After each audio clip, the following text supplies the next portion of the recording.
आपला पुढचा पॉईंट आहे Gauss law in differential form. हा क्वेश्चन तुम्हाला 5 मार्काला येऊ शकतो. सॉल्व किंवा derive Gauss law in differential form using integral form.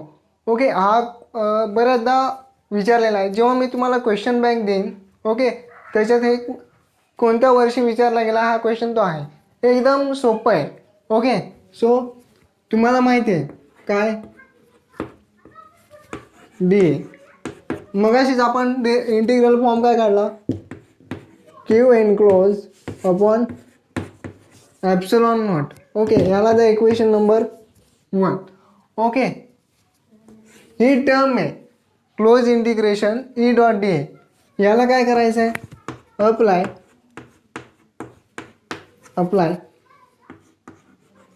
Apply the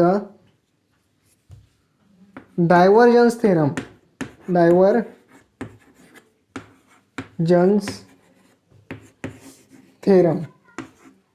तुम्ही जर का माझा बेसिकचा व्हिडिओ बघितला नसेल तर डिस्क्रिप्शन बॉक्समध्ये त्याची लिंक आहे. तुम्हाला मी सांगितलं आहे की नेमका हा डायव्हर्जन्स थेरम काय. इथे परत एकदा सांगतो, लक्ष द्या.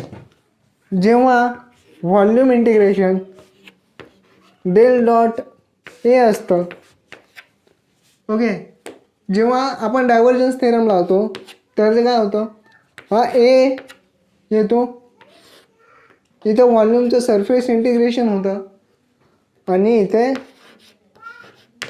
डी ए आपण लिहितो. ओके, सॉरी डी टाऊ लिहितो, डी टाऊ. ओके, ए डॉट डी टाऊ.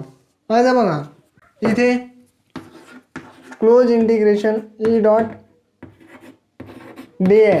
याला जर का आपण डायव्हर्जन्स थेरम लावला तर त्याचं काय येईल, volume integration del dot E D tau. Okay, बरोबर.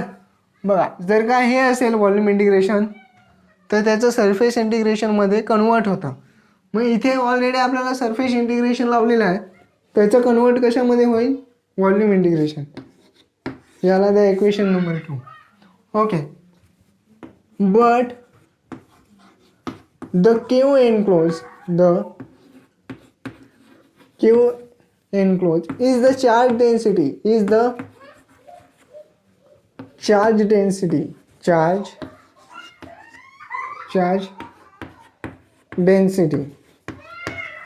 Okay, charge density. एकच मिनटं. ओके, चार्ज डेन्सिटी आहे. सो क्यू एनक्लोज काय येईल, Q enclose is equal to volume integration. Rho कशाला आपण दाखवतो, rho is the charge density. Okay, D tau. Equation number 3 काय आलं, equation number 3. So put equation 2 and 3 in 1. Put equation 2 and 3 in equation 1. म्हणजेच मी इकडे solve करून बघा. Equation काय आहे बघा, 1. Close integration E dot D A is equal to Q upon epsilon naught. Equation 2 ह्याची व्हॅल्यू काय आहे, ही.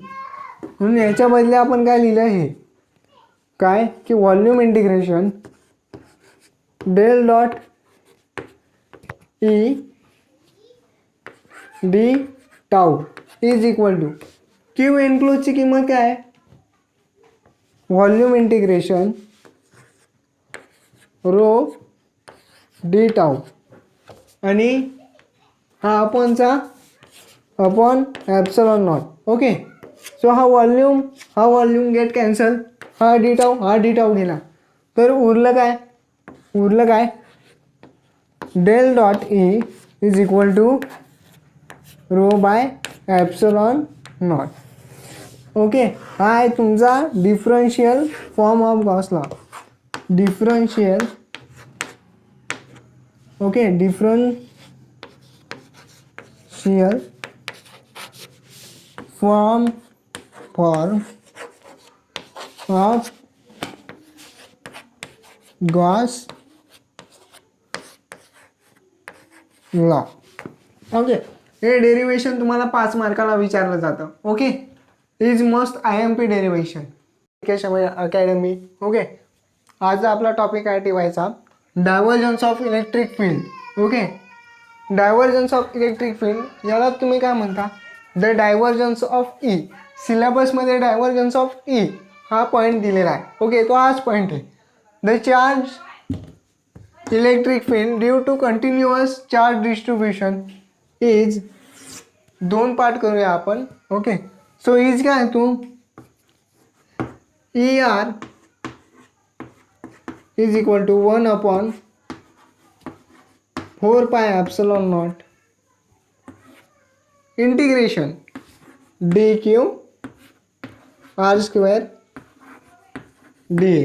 ओके, dA नाही लिहिला तरी ओके, याला इक्वेशन नंबर 1 द्या.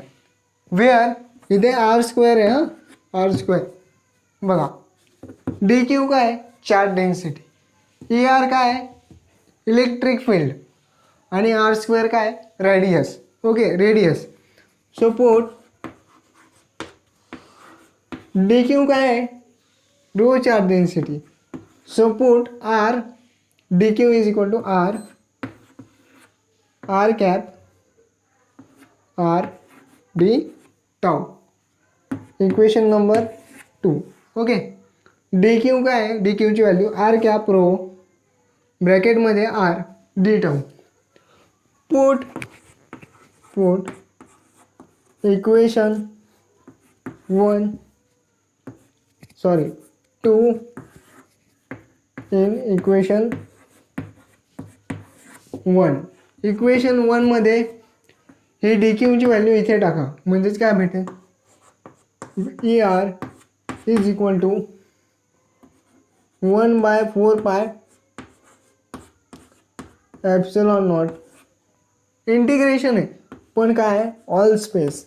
काय आहे, ऑल स्पेस. ओके, dq ची व्हॅल्यू काय आहे, r cap rho r d tau upon काय, अपॉन आहे r², अपॉन आहे r². Okay, so taking divergence on both side. Divergence घ्या, taking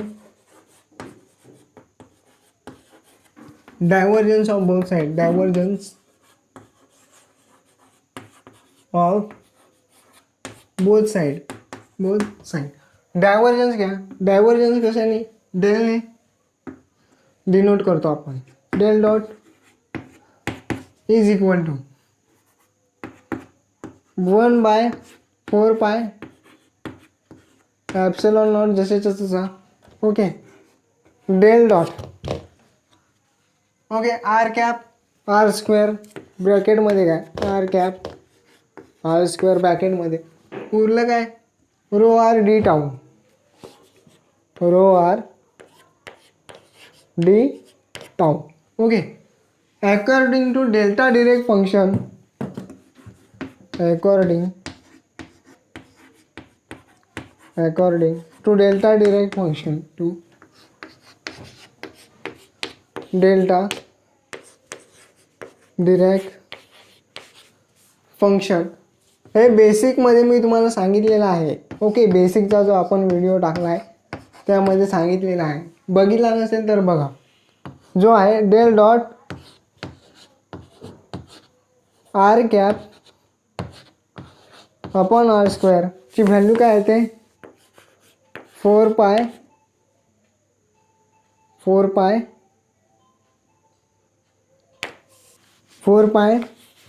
del 3 r. Okay, so put this value in above equation.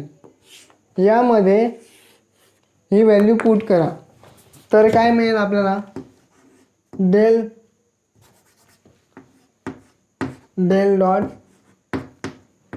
ER is equal to 1/4πε0 जसे जा तसा 1/4πε0. Okay dot ह्याची value काय येते ही म्हणजेच काय येईल 4 पाय del 3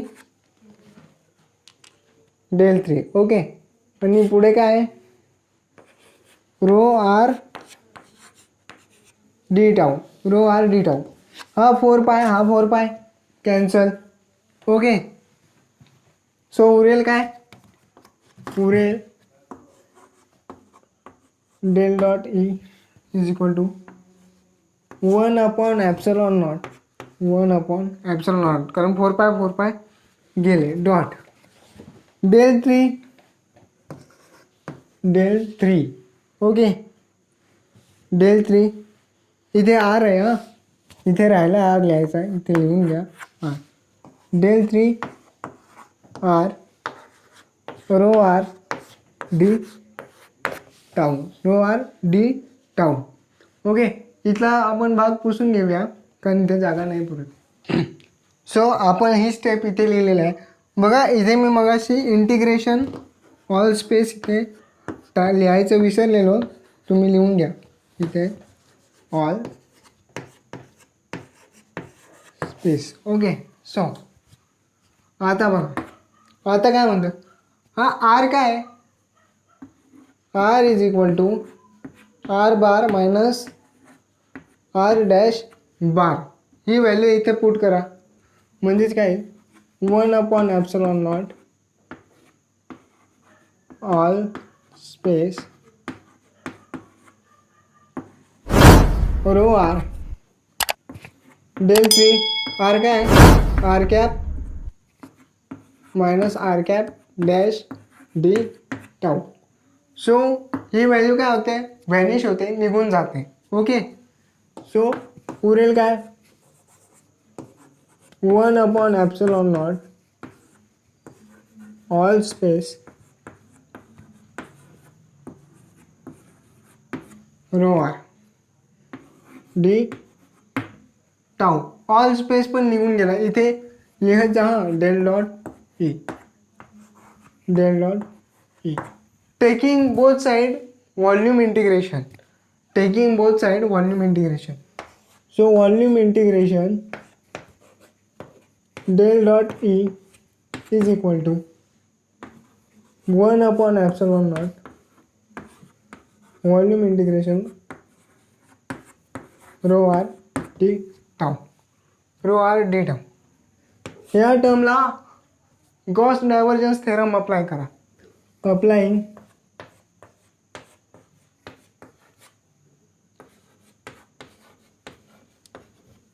गॉस डायव्हर्जन्स थेरम